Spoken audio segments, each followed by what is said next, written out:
નમસ્કાર. આ વિડીયો આપણે બનાવી રહ્યા છીએ પ્રધાનમંત્રી માતૃવંદના યોજનાના જે લાભાર્થી છે કે જેમના બેંક એકાઉન્ટની વિગત આપણે ઓલરેડી પીએમએવાયમાં એડ કરેલી છે, પરંતુ એ બેંક એકાઉન્ટની સાથે આધાર નંબર સીડ કરેલો એટલે કે લિંક કરેલો એટલે કે જોડેલો નથી. તો એવા આધાર નંબરને સીડિંગ કરવા માટે, લિંક કરવા માટે, જોડવા માટે આપણે કેવી રીતે પ્રોસેસ કરવી, તો એની માટેનો આ વિડીયો છે. સૌથી પહેલાં npci.org.in જે અહીંયા આગળ તમને સાઇટ દેખાય છે, આ સાઇટ તમે ગૂગલમાં ટાઈપ કરશો એટલે આવું એક પેજ ઓપન થશે. એમાં અહીંયા વચ્ચેની સાઇડ પ્રોડક્ટ, કન્ઝ્યુમર, મીડિયા આવું લખેલું છે. એમાં 2 નંબરનું કન્ઝ્યુમર લખેલા ઉપર તમે ક્લિક કરશો એટલે નીચે બીજા વિકલ્પો ખુલશે. એમાં સૌથી છેલ્લું ભારત આધાર સીડિંગ ઇનેબલર એટલે કે બેઝ, આ જે છેલ્લું દેખાય છે અહીંયા આગળ ક્લિક કરશો એટલે નવી એક વિન્ડો ઓપન થશે.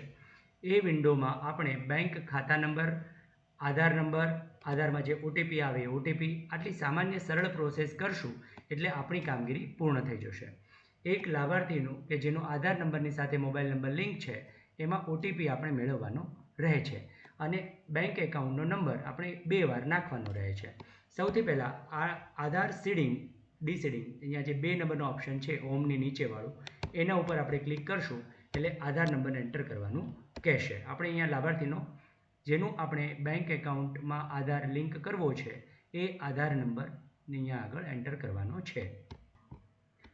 ત્યારબાદ અહીંયા સીડિંગ અને ડીસીડિંગ એટલે કે લિંક કરવું છે કે આધાર નંબર જે જૂનો હતો એ કાઢવો છે. તો સીડિંગ આપણે લિંક કરવો છે એટલે સીડિંગ ઉપર ક્લિક કરીશું.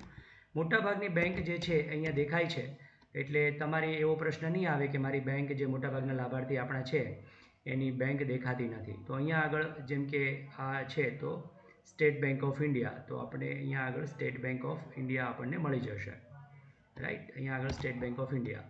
હવે ફ્રેશ શેડિંગ છે એટલે કે તાજું શેડિંગ કરવું છે કે પછી મૂવમેન્ટ પહેલાં same bank with another account બીજા એકાઉન્ટમાં લિંક કરવું છે, તો આપણે ફ્રેશ શેડિંગ કરવાનું છે. પહેલો વિકલ્પ અહીંયા સિલેક્ટ કરવાનો છે. હવે એકાઉન્ટ નંબર નાખવાનો છે અને એકાઉન્ટ નંબરને કન્ફર્મ કરવાનો છે. તો અહીંયા હવે આપણે એકાઉન્ટ નંબર એન્ટર કરીશું. અહીંયા જેવું એકાઉન્ટ નંબર આપણે એન્ટર કરી અને કન્ફર્મ કર્યો પછી એક અહીંયા સંમતિ આપવાની રહે છે કે ભાઈ મારી જે આધારની બેંક એકાઉન્ટની વિગત છે એને હું આ પ્લેટફોર્મ ઉપર શેર કરવા માટે સંમતિ આપું છું. 230 અહીંયા કેપ્ચા જે દેખાય છે એ કેપ્ચા એન્ટર કરી દઈએ.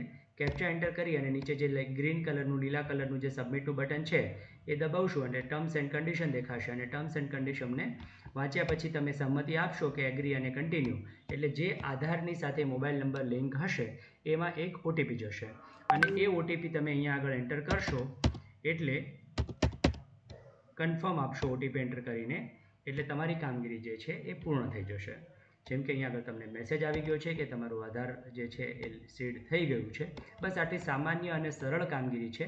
આ કામગીરી આપણે સત્વરે પૂર્ણ કરીશું જેથી કરીને જે લાભાર્થીઓને પ્રધાનમંત્રી માતૃવંદના યોજનાનો લાભ આવા સામાન્ય કારણથી મળવાનો બાકી રહી ગયો છે એ લોકોને મળી શકે અને કોઈને આપણે મદદરૂપ થઈ શકીએ. ધન્યવાદ.